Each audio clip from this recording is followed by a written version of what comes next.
안녕하세요. 이번 시간에는 ND 어레이의 유용한 필수 함수를 살펴보도록 하겠습니다. 먼저 정수값과 관련 있는 난수를 발생하는 함수입니다. 먼저 np.random.seed라고 하는 함수는 정수를 아규먼트로 갖습니다. 그리고 이 정수가 같으면 항상 같은 난수의 패턴이 발생되겠습니다. 그래서 여러 사람이 이 랜덤에 대해서 실습을 할 때 동일한 난수를 발생시키고 싶다 라고 할 때 사용하시면 좋고요.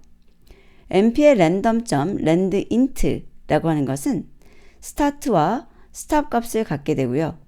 사이즈라는 것을 주어지게 되는데 이렇게 사용을 하게 되면 스타트부터 스탑 -1, 즉 스탑의 전까지의 정수로 구성된 사이즈 모양의 난수 배열이 반환됩니다. 여기서 사이즈는 쉐입으로서 1차원인 경우는 정수를 사용할 수가 있고요. 2차원부터는 튜플 모양으로 사용해 주시면 되겠습니다. 예제를 보도록 할까요? 자, 처음에는 random.seed를 사용하지 않고 1부터 4까지 쉐입은 3,4의 배열을 만들어 보도록 하죠. 실행을 해주게 되시면 1부터 4까지의 난수 3,4 쉐입으로 만들어지는 거 볼 수가 있고요. 다시 한번 실행해 볼게요. 자, 실행을 제가 여러 번 할 텐데요. 실행을 할 때마다 다른 패턴인 거 보이시죠? 자, 이때 이 random.seed라고 하는 것을 활성화시키고요. 실행을 해주시면 11444413 보이시죠? 다시 한번 실행했을 때 또 11444413 이런 식으로 나오는 것을 볼 수 있습니다. 그래서 이 정수 값을 다른 값으로 살짝 바꿔보면 패턴이 바뀌는 것을 확인할 수가 있습니다. 그래서 이 랜덤 시드라는 것은 여러 명이 같이 실습을 할 때 또는 내가 실습을 할 때라도 실행할 때마다 같은 난수 패턴으로 발생시키고 싶을 때 쓰는 것이고 randint는 정수의 범위를 가지고 사용하는 것이다 라고 기억해 주시기 바랍니다. 자, 다음은 ND 어레이의 객체 순서를 무작위로 변경하는 함수입니다. np.random.shuffle 그래서 ND 어레이 객체를 아규먼트로 주시면 되는데요. 반환은 없습니다. 그냥 섞는 거예요. 그래서 arange라고 해가지고 제가 0부터 9까지를 값으로 갖는 별 하나 만들었고요. 셔플을 사용해서 섞었습니다. 그리고 출력해보죠. 자, 이렇게 3712069584 나오는 것을 볼 수가 있어요. 그리고 셔플할 때마다 이렇게 섞어주게 되는 거죠. 자, 만약에 이렇게 0부터 시작하고 특정 개수를 주어지면서 셔플과 같은 효과를 가진 다른 함수를 기억하시나요? 자, a에다가 np.random 하고 permutation 이란 것을 사용하시고 10을 사용하게 되면 위하고 동일한 것을 보실 수가 있어요. 실행을 해보면 얘도 0부터 9까지 섞여서 나오는 것을 볼 수가 있습니다. 그런데 셔플이라는 것은 여기에 있는 것이 꼭 0부터 9까지 이런 것이 아니라 다른 패턴일 수 있다는 거죠. 예를 들어서 셔플 내에다가 제가 어레이로 만들어 볼게요. 그리고 2차원 구조를 만들죠. 1, 2, 3, 4, 5, 6, 3, 4, 5, 7, 1, 5 이렇게 만들어 볼게요. 지금 차원이 2차원인 배열이죠. ND입니다. 이 상태에서 셔플하고 출력해 볼게요. 어떻게 되나 보세요. 자, 셔플이 됐는데요. 이 내부에 있는 아이템 단위로 됐어요. 그러니까 다차원 구조에서는 가장 상위 차원의 것이 셔플된다는 것을 보실 수 있습니다. 자, 다음은 중복값을 제거하는 방법으로 사용되는 유니크입니다. 그래서 np.unique라는 것을 사용하시는데 A라고 하는 배열을 주시는 거고요. 이게 만약에 다차원 배열인 경우에는 1차원으로 변경돼서 작업된다는 거 기억해 주세요.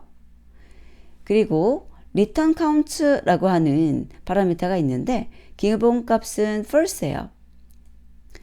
자, 그런데 만약에 true로 설정을 하시게 되면 각 데이터의 개수 몇 번 중복되었는가 라는 것이 반환됩니다. 그리고 그 반환되는 것은 ND 어레이의 형식입니다. 그래서 중복값 제거된 배열과 각 데이터 개수의 배열이 튜플로 반환되는 것을 확인해 보도록 하겠습니다. 자, 먼저 랜덤해서 시드를 1000으로 주었고요. 랜덤 인트로 해서 1부터 99999까지죠. 그리고 사이즈를 20만을 주었어요. 그럼 사이즈가 더 크기 때문에 중복이 나올 수밖에 없겠죠. 그리고 리쉐입을 해서 1000에 마이너스 1 했으니까요. 1000에 100, 2차원 쉐입을 만들었습니다. 그래서 A는 1차원, B는 2차원이에요. 자, 이 상태에서 유니크라는 것을 사용해서 A와 B에 대해서 중복을 제거했습니다. 출력 형식을 확인해 볼게요. 자, 먼저 A하고 B 배열 만들고 유니크라고 해서 제거했습니다. 지금 보시면 동일하게 86439라고 해서 나와요. 지금 A하고 B 봤을 때 B는 리쉐입 된 거잖아요. 쉐입만 다른 거잖아요. 그랬을 때 사이즈 찍어보면 동일하고 또 X1과 X2를 찍어봤을 때도 1차원으로 동일한 것을 볼 수 있습니다. 그래서 1차원으로 변형된다는 것도 볼 수 있고요.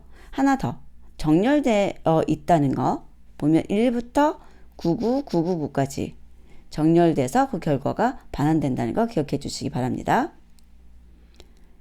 그리고 유니크인데 얘는 어레이 라이크 형식이에요. 사각형 형식으로 정사각형이든 직사각형이든 나타나는 거고요. 여기 D 보면 각각의 아이템이 3개인데 여기는 2개죠. 그래서 사각형 모양이 나오지 않아요. 그래서 D는 어레이 라이크가 아닙니다. 그랬을 때 어떻게 되는지 보세요. X의 3은 이 내부에 있는 것 1, 2, 3 요거 하나씩 정수의 아이템으로 봤고요. 그 다음에 D에서는 1, 2, 3과 여기 1, 3이 있는데 이 1, 3하고 1, 2, 3들을 다 리스트로 봤어요. 그래서 이렇게 2가지가 나온 거고 이것을 중복으로 본 거죠. 그런데 이런 경우에는 속도가 정말 느립니다. 그래서 셋을 사용하시는 것이 더 좋은 경우예요. 셋을 사용해서 사용할 때는 여기가 리스트면은 셋을 사용해서 바로 이 유니크 작업을 할 수가 없고요. 튜플 같은 것으로 바꿨다가 유니크 작업하시고 다시 리스트로 돌려주셔야 돼요. 자, 그래서 유니크라는 거 한번 살펴봤고요. 이런 식의 모양이 어레이 라이크가 아닌 경우는 객체로 인지되기 때문에 유니크가 느리다 기억해 두시기 바랍니다. 자, 이번에 유니크에서 return count라는 것을 true로 주었습니다. 그러면 반환되는 것이 유니크 취한 배열과 또 각각이 몇 번 발생됐는지를 기억하는 배열이라고 그랬죠. 실행을 해서 보시면 1, 2, 3, 5라고 나와 있고요. 1이 3번, 2가 2번, 3이 3번, 5가 1번 나왔다고 되어 있는 것입니다. 자, 이번 시간은 여기까지 하도록 하겠습니다. 그래서 랜덤에 관한 것 그리고 유니크까지 잘 복습해 주시기 바랍니다. 다음 학습에서 뵙도록 하겠습니다.